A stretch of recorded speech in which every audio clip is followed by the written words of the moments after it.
Pazahiyayewin's Story of Bdote, written by Ramona Quito Stately and read by Ramona Quito Stately. This is the story of my great-great-grandmother, Pazahiyayewin. She was 10 years old in 1848, and this is what she might have seen. Thousands of Dakotas lived here in Tioshbaye, or villages of extended families. We lived with the land in a balanced way, taking only what we needed, as we had for thousands of years. In the heart of our homelands, Bdote, the American Army erected Fort Snelling. I am telling you this story so that you might see what Pazahiyayewin saw. This story was told to me by my dad, and to him by his grandfather, Pazahiyayewin's son. I wonder, as she stood there, if she had any idea what changes were coming ahead of her, what kind of things she would see in her 80 winters alive.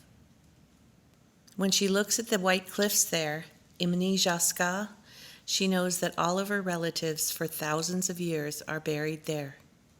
They are looking at the Mississippi River, which directly reflects their path back to the Milky Way. In Dakota, we call it Wanagi Ta Chanku, the Road of Spirits. This is our homeland, the place that we come from. We don't come from another place, only from this one area where the rivers gather, Bdote. This is where the Mississippi and Minnesota rivers meet, a place where the energy of creation is. Our creation stories tell us there is an intersection there between this world and the spirit world. The river's meeting represents the intersection between these two worlds. We think of it as the center of the earth. This entire area, Bdote, is so powerful to us that when Dakota women would give birth, they would go there to find an island to have their children. The island, Witatanka, or Pike Island, was one of those places. There are many medicines on that island. The first medicine is the water. Anything that flowers there is medicine too. The medicines that grew around the caves and around the islands are the plants that were used to heal the women from birthing. These plants are considered our relatives, just as the water is. Pazahiyayewin went to Witatanka to give birth to my dad's grandpa. It was 1859, and at that time she lived in a village that was known as Hushasha's village, or Redleg's village. She must have walked 40 miles there, and after healing, walked 40 miles back with her baby. As she was a moccasin maker, she probably made her own moccasins to wear while walking this long journey. Making moccasins has a special meaning. It is a gift. Every person has one gift like this. We think of it as a talent given by the Creator, something we are meant to share.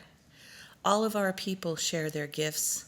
When we do that, we create a strong community. We have a teaching that says the Creator knows our individual footprint. It is the impact or the imprint we make on Mother Earth. Pazahiyayewin was known for making moccasins. This was her gift and her footprint.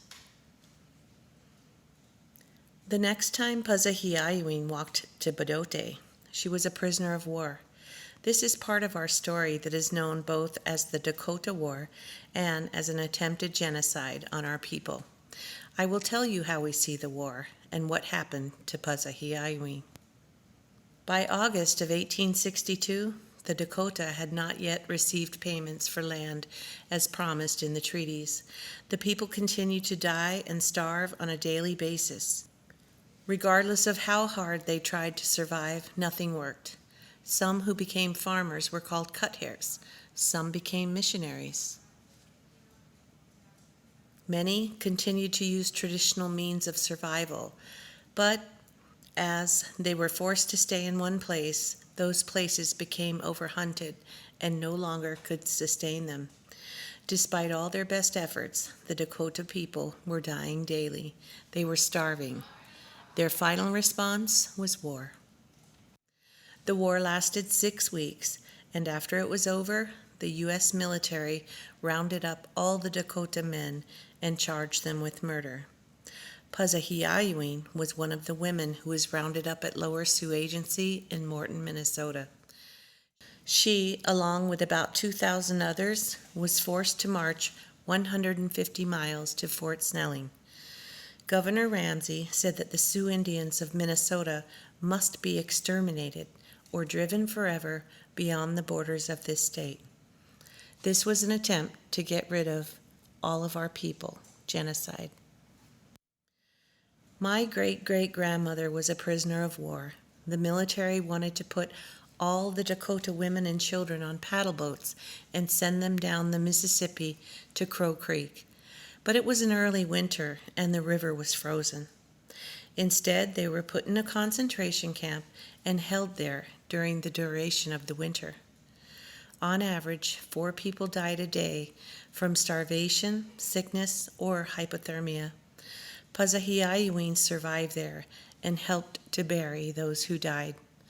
This is how Pazahiyayewin became a prisoner of war in the very same place that was sacred to her. I have always loved making moccasins. I am a teacher and a mother and a grandmother. I did not know my great-great-grandmother had the gift of making moccasins until after I had learned to make them. When I began to find out more about our family history, I realized this gift must have come from her. When I learned that my gift was the same as hers, I felt connected to her story, this story. I have a responsibility to share this story, as she shared her gift of making moccasins with you. Although we were forced to leave Minnesota, many of us eventually came back, and we still live here to this day. We have always been and will continue to be here.